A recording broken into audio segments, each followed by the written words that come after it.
మీ పిల్లలు maths science లో dull గా ఉన్నారా? 100% మార్క్స్ కావాలంటే ఆన్లైన్ ట్యూషన్ ట్యుటోరిక్స్ లో జాయిన్ అవ్వండి. అహ్మదాబాద్ విమాన ప్రమాదానికి సంబంధించి 54 సెకండ్లు ఉన్నటువంటి ఒక వీడియో సంచలనం అని చెప్పాలి, నిజానికి బయటపడింది. ఆ వీడియో ఒక్కసారి మనం చూద్దాం. జస్ట్ చూడండి. అది టేక్ ఆఫ్ తీసుకుంటున్నటువంటి రన్వే మీద పోతూ ఉన్నటువంటి వీడియో. అది టేక్ ఆఫ్ తీసుకుంటుంది. తీసుకున్న తర్వాత ఒక్కసారి చూడండి ఏం జరిగిందో.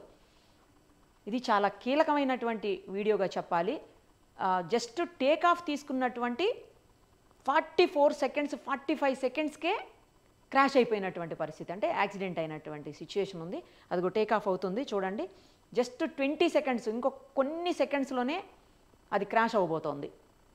మీకు టేక్ ఆఫ్ అయిన తర్వాత అదే లెవెల్ మెయింటైన్ అవుతూ పైకి వెళ్లాల్సింది, కానీ కిందికి వచ్చింది. ఒక్కసారి అబ్జర్వ్ చేయండి. కిందికి అలా వస్తూనే ఉంది. అదిగో కిందికి వచ్చిన తర్వాత ఇక్కడ కరెక్ట్గా క్రాష్ అయిపోయింది. ఇది 44 సెకండ్స్ వీడియో. మళ్ళీ ఒకసారి అబ్జర్వ్ చేయండి.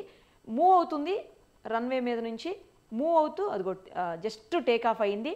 టేక్ ఆఫ్ అయిన తర్వాత ఇమ్మీడియట్గా అసలు ఎంతోసేపు కూడా పట్టదు, కేవలం 1 మినిట్ లోపే 44-45 సెకండ్స్లోనే అది కూలిపోయినటువంటి పరిస్థితి.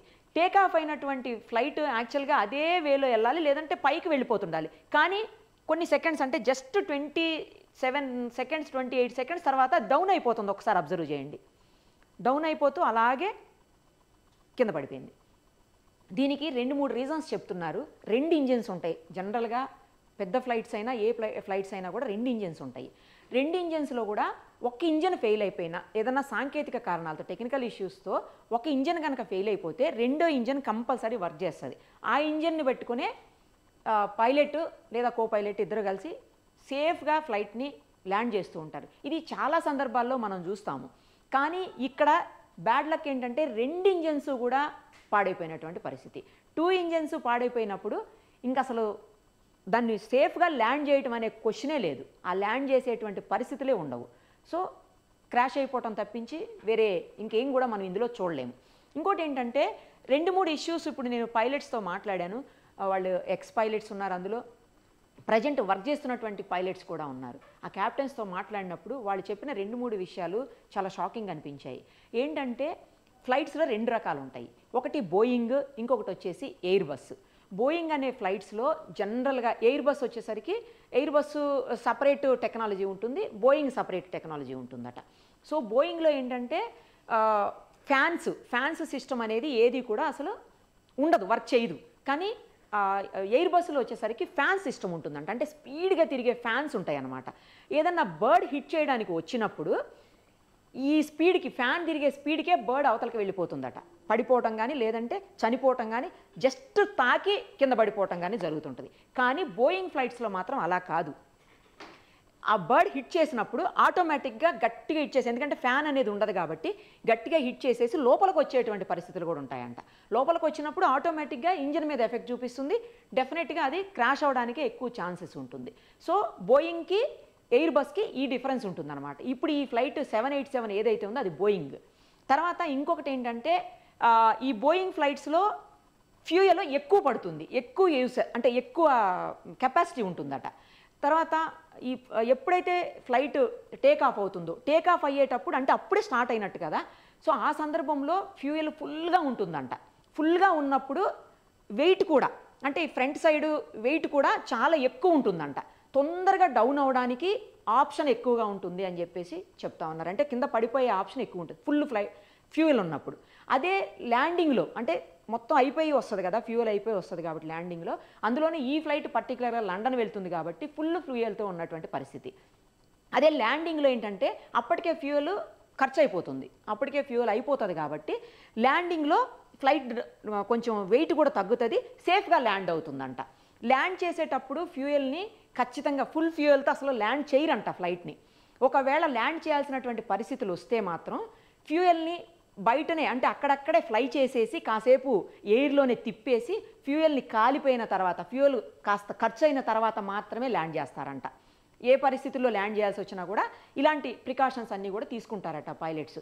తర్వాత ఈ పైలట్స్ పర్టికులర్గా దాదాపు 8200 గంటల పాటు ఫ్లైట్స్ నడిపినటువంటి అనుభవం ఉంది. సో వాళ్ళు కూడా ఏమీ తక్కువ ఎక్స్పీరియన్స్ ఉన్నటువంటి వ్యక్తులు కారు. నెక్స్ట్ ఇంకొకటి, ఈ ఫ్లైట్కి 12 సంవత్సరాల ఏజ్ ఉంది. ఈ ఏదైతే బోయింగ్ 787 ఉందో 12 ఇయర్స్ అయిందంట తయారయ్యి. ఇంకొకటి ఏంటంటే ఇది ఓల్డ్ ఫ్లైట్ అనుకోవడానికి కూడా లేదు. ఫ్లైట్ని ఎప్పుడు కూడా మనం ఓల్డ్ న్యూ అనేది క్యాలిక్యులేట్ ఎలా చేయాలో తెలుసా? అది తిరిగినటువంటి అవర్స్ను బట్టి అంట. అంటే అది జర్నీ చేసినటువంటి అవర్స్ను బట్టి, ఎంత జర్నీ చేసింది, ఎన్ని అవర్స్ పాటు తిరిగింది అనే దాన్ని బట్టే మనం దాన్ని క్యాలిక్యులేట్ చేయాలి తప్పించి ఇయర్స్ అంటే అది తయారై 30 సంవత్సరాలు అయింది, అది తయారై 20 సంవత్సరాలు అయిందని మాత్రం మనం దాన్ని క్యాలిక్యులేట్ చేయకూడదని చెప్తున్నారు పైలట్స్. ఎందుకంటే అది తిరిగిందే మెయిన్గా తీసుకోవాలి. అది 30 సంవత్సరాలు 40 సంవత్సరాల క్రితం తయారైనప్పటికీ కూడా తిరిగిన గంటల వ్యవధి తక్కువ ఉన్నప్పుడు మాత్రం దాన్ని పాత ఫ్లైట్ కింద క్యాలిక్యులేట్ చేయరట. సో ఇవన్నీ కూడా చాలా కీలకమైన అంశాలు ఇందులో. నెక్స్ట్ 2 ఇంజన్స్ ఒకేసారి ఎందుకు ఫెయిల్ అయినాయి అనేది కూడా ఇంపార్టెంట్ థింగ్. ఇంకొకటి ఏంటంటే మేడే కాల్ అని చెప్పేసి చాలా ఇంపార్టెంట్ థింగ్ ఉంటుంది ఈ ఎయిర్ బస్సులకు సంబంధించి లేకపోతే ఫ్లైట్స్కి సంబంధించి. అదేంటంటే ఫ్లైట్లో ఏదన్నా సాంకేతిక లోపం వచ్చినా, లేదు ఫ్లైట్లో ఏదన్నా ఇబ్బంది వచ్చినా, లేదు బర్డ్ ఏదన్నా హిట్ చేసినా, లేదు దేనికన్నా హిట్ అయ్యే అవకాశాలు ఉన్నాయని కనిపిస్తున్నప్పటికీ పైలట్కి కానీ కో పైలట్కి కానీ ఇమీడియట్గా ఏటీసీకి, ఎయిర్ ట్రాఫిక్ కంట్రోల్ సిస్టమ్కి వాళ్ళు మేడే కాల్ ఇస్తారట. మేడే కాల్ ఇచ్చినప్పుడు ఇమ్మీడియట్గా దాని ల్యాండింగ్కి ఏర్పాటు చేస్తారనమాట ఏటీసీ. సో మేడే కాల్ ఇచ్చారు అని చెప్తున్నారు. ఈ ఫ్లైట్ ఏదైతే ఇప్పుడు యాక్సిడెంట్ అయిందో బోయింగ్ 787 ఫ్లైట్, దీంట్లో మేడే కాల్ ఇచ్చారని చెప్తున్నారు. కానీ కాల్ ఇచ్చిన తర్వాత 1 మినిట్ కూడా లేకుండానే క్రాష్ అయిపోయింది. అంటే వితిన్ సెకండ్స్లోనే పైలట్స్ ఏదో సాంకేతిక ఇబ్బందిని గమనించన్నా ఉండాలి, లేదు అంటే బర్డ్ ఏదన్నా హిట్ చేసి ఉండాలి. ఒక పైలట్ ఇప్పుడు మనతోటి ఎక్స్ పైలట్ మాట్లాడారు, మమతా గారు అని చెప్పేసి. ఆవిడ క్లియర్గా చెప్తున్నారు, ఇప్పుడు మీరు ఇక్కడ చూడండి చెట్లు కనిపిస్తున్నాయి కదా, ఈ చెట్లు కనిపిస్తున్న ఏరియాలు అంతట్లో కూడాను బర్డ్స్ చాలా ఎక్కువగా ఉన్నాయంట. ఈ పడిపోయిన తర్వాత కూడా ఫ్లైట్ కింద పడిపోయిన తర్వాత కూడా బర్డ్స్ అక్కడ తిరగటం మేము గమనించామని చెప్తున్నారు ఆవిడ. సో బర్డ్ హిట్ చేసిందా లేకపోతే ఏదైనా సాంకేతికంగా ఇబ్బంది కలిగిందా అప్పటికే ఫ్లైట్లో, అందుకే మేడే కాల్ ఇచ్చారా అనేది కూడా తెలియాల్సి ఉంది. ఇంకొక కీలకమైన అంశము, చాలా అత్యంత ముఖ్యమైన అంశం ఏంటంటే బ్లాక్ బాక్స్. అంటే ఫ్లైట్ కాక్పిట్లో ఉండేటువంటి బ్లాక్ బాక్స్. ఈ బ్లాక్ బాక్స్ అనేది చాలా చాలా ఇంపార్టెంట్ ఫ్లైట్కి. అది యాక్సిడెంట్ అయినా అంటే ఫ్లైట్ పడిపోయినా, కాలిపోయినా, వాటర్లో పడిపోయినా, ఏం జరిగినా సరే ఈ బ్లాక్ బాక్స్ అనేది మాత్రం ఎప్పటికీ అసలు నాశనం కాదు, ఎప్పటికీ పాడైపోదు. బ్లాక్ బాక్స్ అలాగే ఉండిపోతుందట. సో ఆ బ్లాక్ బాక్స్ని ఇప్పుడు ఓపెన్ చేసి చూస్తే అందులో ప్రతిదీ ఈచ్ అండ్ ఎవ్రీథింగ్ అందులో రికార్డ్ అయిపోతుందట. అది పైలట్ కో పైలట్ మాట్లాడుకున్నది కావచ్చు, లేకపోతే సాంకేతికమైనటువంటి ప్రాబ్లమ్స్ ఏమైనా ఉన్నాయా, లేదా ఇతర ప్రాబ్లమ్స్ ఏమైనా ఉన్నాయా, ఇలా రకరకాల ఇష్యూస్ ఏమున్నాయి అనే ప్రతిదీ కూడా బ్లాక్ బాక్స్లో అసలు కంపల్సరీ రికార్డ్ అయిపోతుందని చెప్తున్నారు పైలట్. సో ఆ బ్లాక్ బాక్స్ను ఓపెన్ చేస్తే ఏం జరిగింది ఈ ఫ్లైట్లో, ఎందుకు ఇంతమంది మరణించడానికి కారణమైంది ఈ ఫ్లైట్ అనేది మొత్తం బయటకు వస్తుందని చెప్తుంది. ఎందుకంటే పైలట్ కో పైలట్ మాట్లాడుకుంటారు ఏం జరిగిందని. మనం ఏదైనా ఇన్సిడెంట్ అయ్యేటప్పుడు అరే ఎదురుకుండా ఏదో వస్తుంది, లేకపోతే ఇంజన్ వర్క్ చేయట్లేదు, లేకపోతే ఫ్యూయల్ ఎక్కడో లీక్ అవుతుంది, ఇట్లా రకరకాలు ఏం మాట్లాడుకున్నా సరే ప్రతిదీ అందులో రికార్డ్ అయిపోతుందని చెప్తున్నారు. సో అది కాలదు, అది నాశనం అవ్వదు, పాడైపోదు. కాబట్టి ఆ బ్లాక్ బాక్స్ బయటకు వస్తే మొత్తం క్లియర్గా క్లారిటీగా ఏం జరిగిందని బయటకు వస్తుంది. కానీ ఆ బ్లాక్ బాక్స్ వీళ్ళు ఓపెన్ చేయడానికి వీలు లేదు. అది ఎవరైతే తయారీ సంస్థ ఉంటుందో, ఎక్కడ తయారవుతుందో బ్లాక్ బాక్స్, వాళ్ళు మాత్రమే దాన్ని ఓపెన్ చేయగలుగుతారట. సో అక్కడికి వెళ్ళాలి, అది అక్కడికి వెళ్ళి టెక్నికల్గా మొత్తం ఓపెన్ చేసి కంప్లీట్గా సాంకేతికంగా ఏమేమి ఉన్నాయో అవన్నీ సెర్చ్ చేసి ఏం జరిగిందనేది అక్కడి నుంచి మాత్రమే బయటికి రావడానికి అవకాశం ఉంది. కానీ ఇది జరగాలంటే 15 రోజులు మినిమం టైం పడుతుందంట. 15 డేస్ అయితేనే కానీ పూర్తి ఇన్ఫర్మేషన్ రాదు అని చెప్తున్నారు. ఇప్పుడున్న ఇన్ఫర్మేషన్ ప్రకారం ఏంటంటే ఇప్పటి వరకు బ్లాక్ బాక్స్ దొరికింది అని అయితే ఎక్కడా కూడా మనకి ఇన్ఫర్మేషన్ రాలేదు. అంటే చాలా కాలిపోయిన శకలాలు ఉన్నాయి, మొత్తం బిల్డింగ్ సంబంధించినటువంటి మెటీరియల్ అంతా ఆ డెబ్రీ అంతా కింద పడిపోయి ఉంది. సో ఎక్కడుంది బ్లాక్ బాక్స్ అనేది దొరకదు. ఎందుకంటే బ్లాక్ బాక్స్ మరీ పెద్ద సైజ్ ఏముండదు, చాలా చిన్న సైజులోనే ఉంటుందండి. ఆ బ్లాక్ బాక్స్ దొరికితే కానీ మొత్తం క్లారిటీగా క్లియర్గా బయటకు వచ్చేటువంటి అవకాశం ఉంటుంది. ఇప్పటి వరకు ప్రాథమికంగా ఉన్నటువంటి సమాచారం ప్రకారం అయితే 2 ఇంజన్స్ మాత్రం ఒకేసారి పని చేయకుండా పోయాయి అనేది మాత్రం క్లియర్గా మొత్తం అందరూ ఎక్స్పీరియన్స్ ఉన్న వాళ్ళందరూ కూడా చెప్తున్నటువంటి పరిస్థితి. ఏదైనా ఇన్వెస్టిగేషన్ నడుస్తోంది. ఇప్పటికే అమిత్ షా గారు, తర్వాత మన విమాన సర్వీసుల శాఖ మంత్రి అందరూ అక్కడే ఉన్నారు. కాసేపట్లోనే అహ్మదాబాద్కి ప్రధాని మోడీ కూడా చేరుకునేటువంటి అవకాశం ఉంది, కనిపిస్తోంది. ఇప్పటికే న్యూస్ వచ్చింది, ఆయన వస్తున్నారని కూడా.